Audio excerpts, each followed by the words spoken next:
Amy Gower, lead metals commodities strategist at Morgan Stanley, writing, "We don't think prices have peaked. With geopolitical risk, positive signals from central banks and ETF buying, we highlight our bull case 5,700 for the second half." Amy joins us now for more. Amy, good morning. Just to clarify, is that the second half of this week or the second half of this year? It's the second half of this year. Amy, let's get into that call. We have moved so quickly on the precious metal. Have we got a new driver here, given developments over the last week?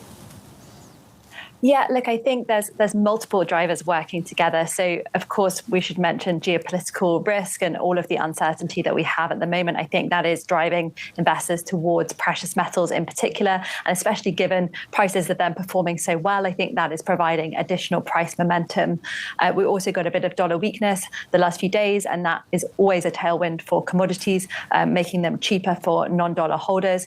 And then I think while we're still in this, when will the Fed cut rather than if the Fed will cut, that's also a broader tailwind. But the key thing I think also has changed that's worth flagging is around central bank behavior. So we always thought of central banks thinking about gold as a percentage share of their reserves.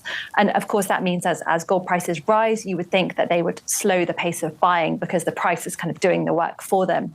But we had something really interesting from the Central Bank of Poland about a week ago, saying they're now targeting 700 tons of gold, so an absolute tonnage amount of gold, which would imply about 150 tons of buying. So for context, Poland was the largest buyer already last year. This would be about another 50% buying on top. So if central banks are just thinking about having gold regardless of the price, then that could also keep that kind of structural buying at a higher level than we were previously expecting.